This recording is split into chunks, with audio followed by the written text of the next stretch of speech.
So, what is up mga katwiks? So, today, pag-uusapan natin ang dalawang bagay. So, yung dalawang bagay na yan is pag-upgrade ng isang computer at pangalawa, pag-maintain nito.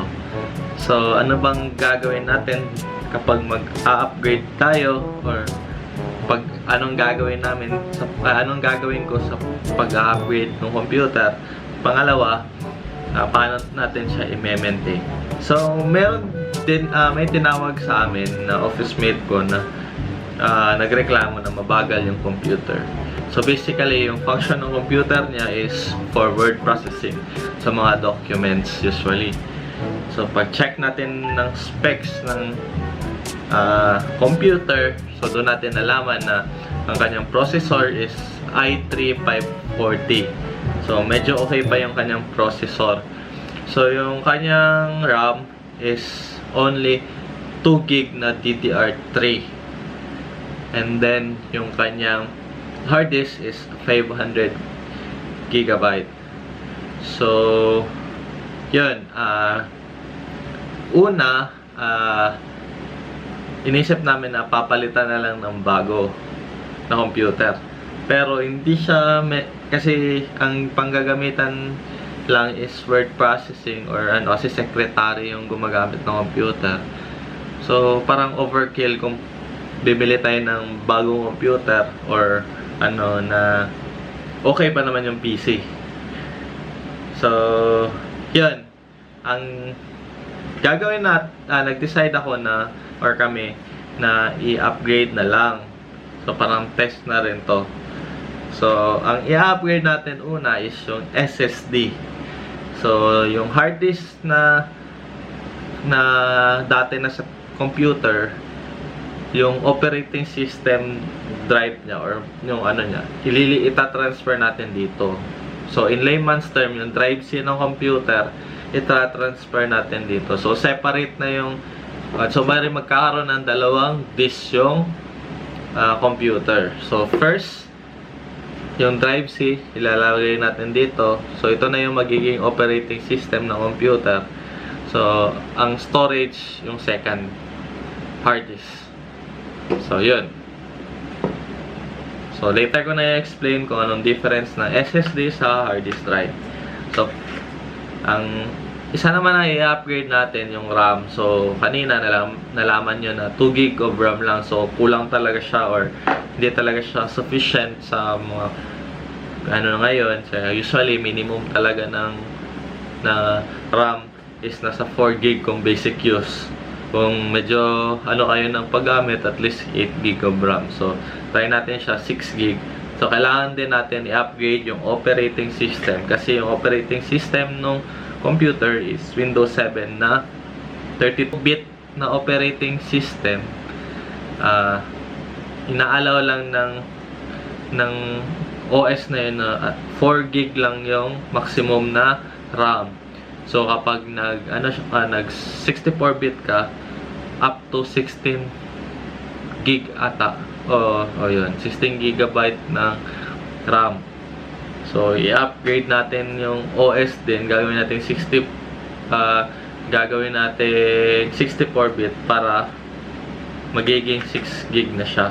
Or, if ipapalit na ilalagyan na lang natin tong 4 GB, ito try natin kung okay naman. So, kasi naka-SSD naman siya. So, yun. So, papakita sa inyo yung computer. Tapos, try na natin yung maintenance pa, tsaka paano natin i-upgrade at tsaka i-maintain yung PC. So, ito na guys. So, ito na yung PC guys. So, marumi talaga siya. Ayan, alikabok. So, matagal rin wala na preventive maintenance. So, ngayon na yung chance na ma-maintain natin tong computer na to, malilinisan. So, yun. So, ang first natin na gagawin is lilinisan muna natin siya. So, gagamit tayo ng yung blower, computer blower. Tapos, lalagyan natin ng thermal paste, yung kanyang system unit, CPU. Tapos saka natin isasalpak yung SSD at saka yung RAM. So, balik ako guys. So, first, wear tayo ng mask para yung alay ko ma-filter. So, lalagyan natin to dito. Harangan natin yung fan para hindi iikot. Tapos, dito na yung blower guys. Then,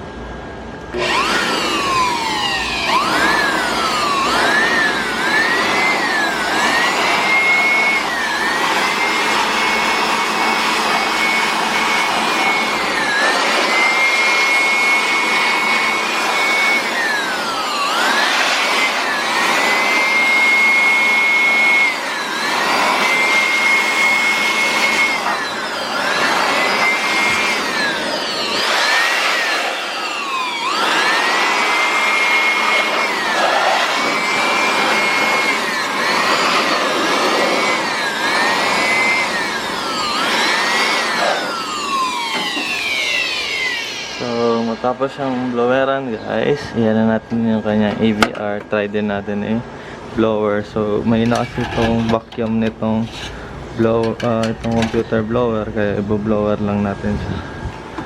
Nandiyan sa likod.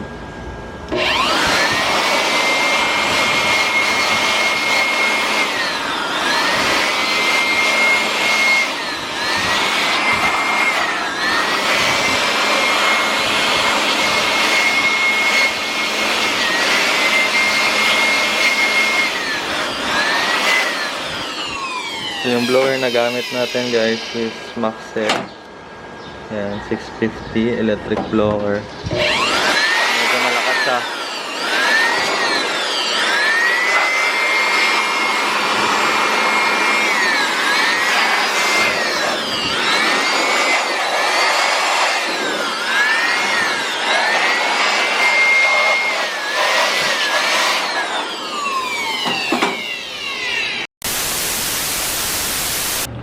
So, matapos nating linisan guys, so malinis na siya. Kung meron kayong brush, brushan nyo lang konti pero malinis naman siya. So, gagamitan natin yung, lalagyan natin ng thermal paste, yung lalagyan natin ng thermal paste yung CPU, itong CPU. So, itong thermal paste, nabili lang sa local shop, so hindi siya branded, pero no choice. So, sana maganda yung performance din. I-check natin yung temperature. So, yun. Ano na natin.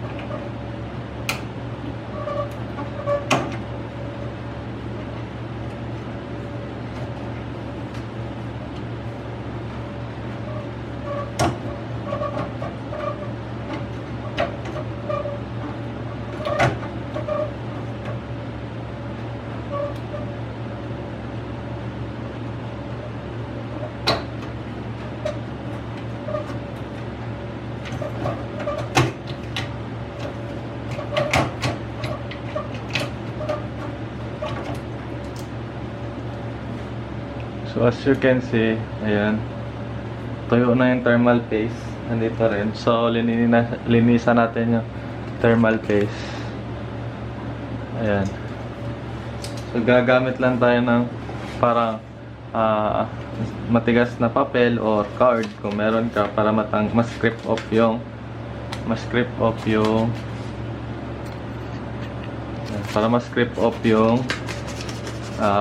luma na thermal paste. So, anong function nitong thermal paste guys? So, ang thermal paste is nagpaparegulate ng temperature. So, ito yung nagpapalamig or nagpapatanggal ng init ng processor.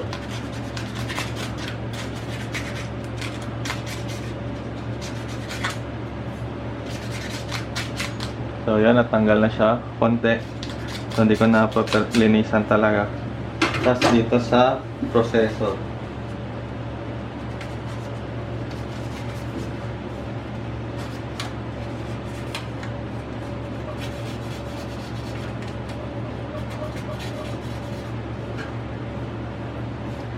So lilinisan na natin ito mamaya, yung sa mga dumi na ano ng processor.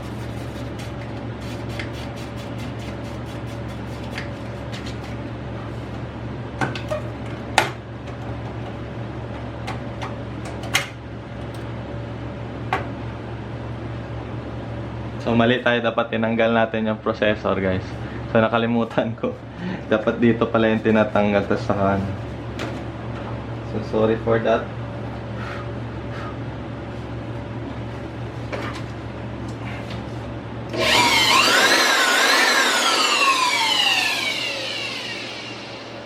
So ayun, kapag malinis na siya, guys, or wala na siyang natirang thermal paste, so lumang thermal paste, so ibabalik na natin siya. So ito yung CPU.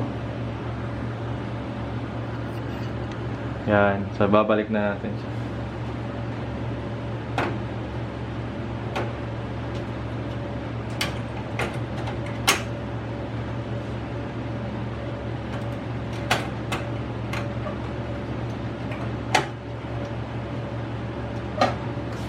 So, pag nabalik na siya, guys, so ilalagay na natin tong thermal paste.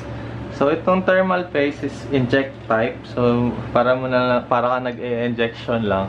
So, konti lang ilalagay natin para mag-spread lang yan siya ng kanya pag ano na. So, mas maganda, guys, na bumili kayo ng branded na thermal paste kasi maka-affect niyan sa performance ng ng CPU. Pero ngayon, dahil hindi tayo wala kasing available ng branded tulad ng mga Cooler Master, ganyan.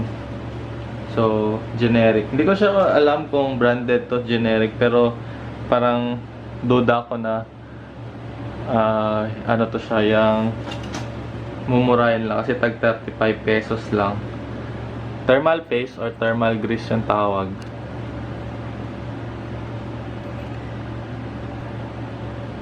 Ayan, thermal grease.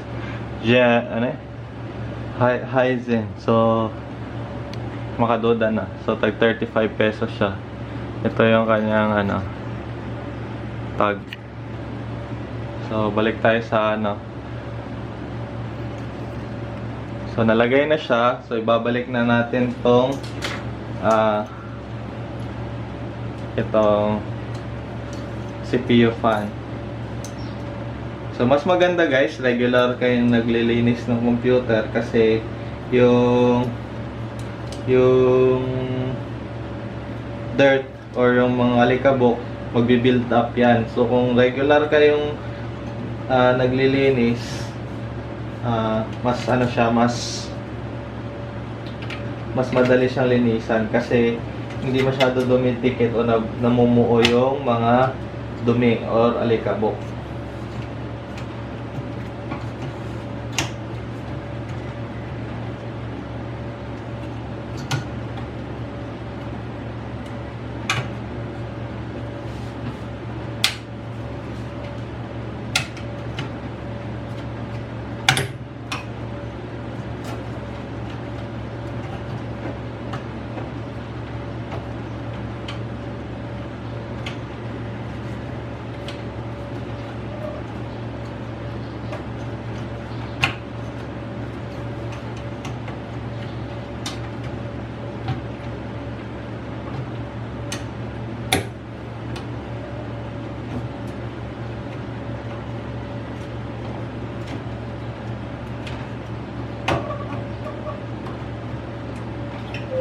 Nahihirapan ako, guys, nakalimutan ko paano. Saglit.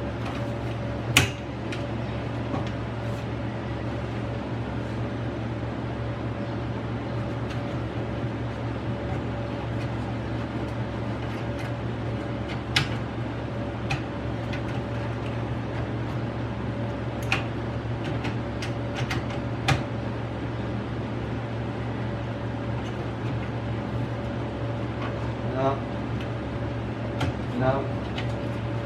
Love. Yan. Saksak natin tong fan.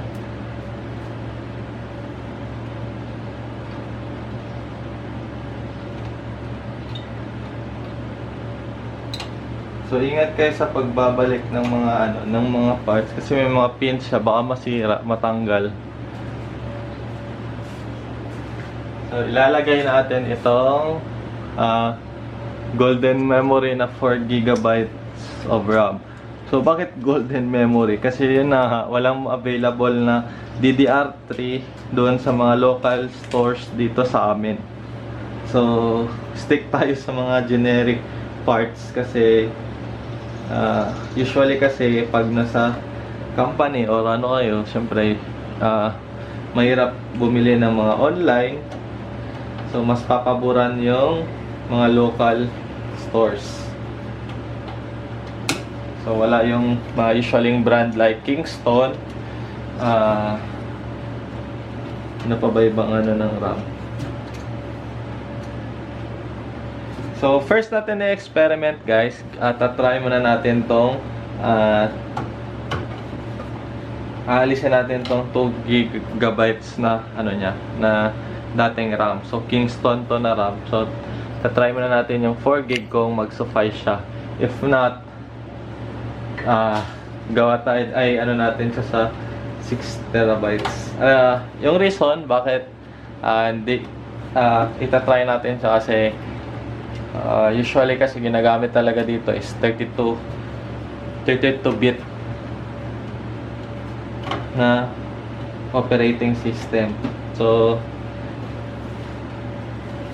transfer.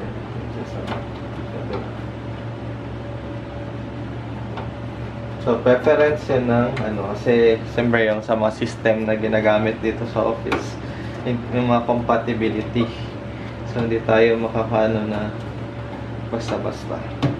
Although sabi ko kanina na word processing lang, pero may access rin kasi sa system paminsan. So yan na. So itatry natin i-mount yung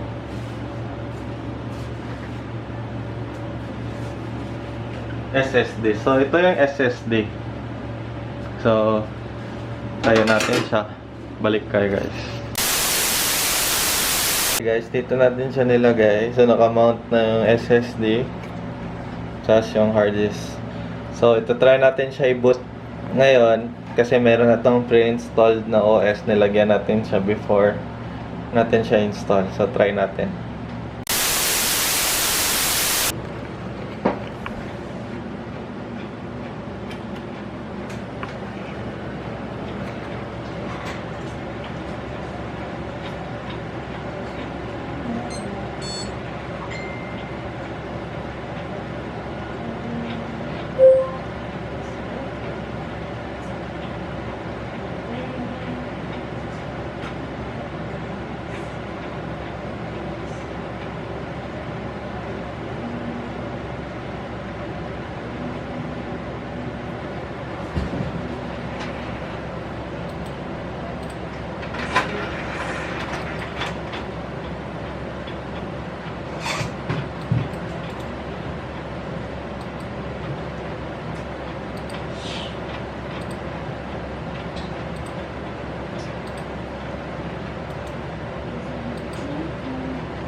So, yun guys, nakita nyo paano tayo nag-upgrade ng PC.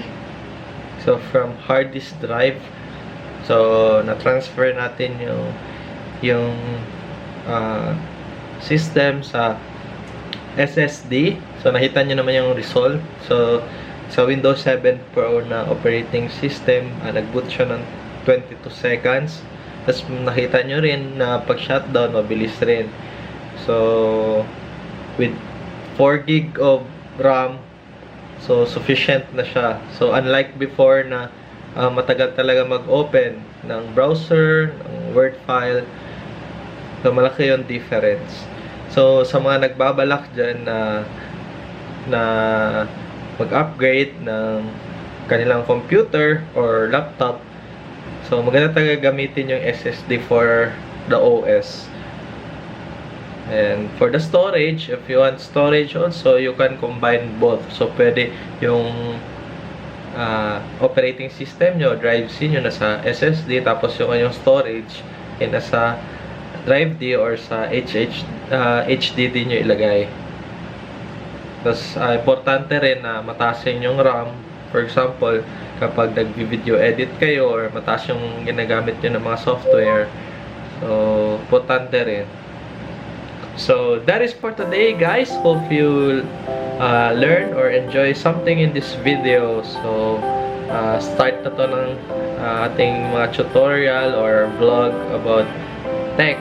So, maraming salamat sa panonood. Kung bago pa lang dito sa channel, so kindly hit the subscribe button para if meron tayong mga Filipino tutorial, bagong Filipino tutorial, so ma-update kayo. And also, don't forget to like and share this video. So, support us Filipino vloggers. So, don't forget also to like or subscribe Kapao Vlogs. So, yun, kaibigan ko si Pao. So, nagbo-vlog rin siya. So, supportahan nyo rin. So, thank you for watching, guys. Hope you like this video. This is the Twixter. Bye-bye.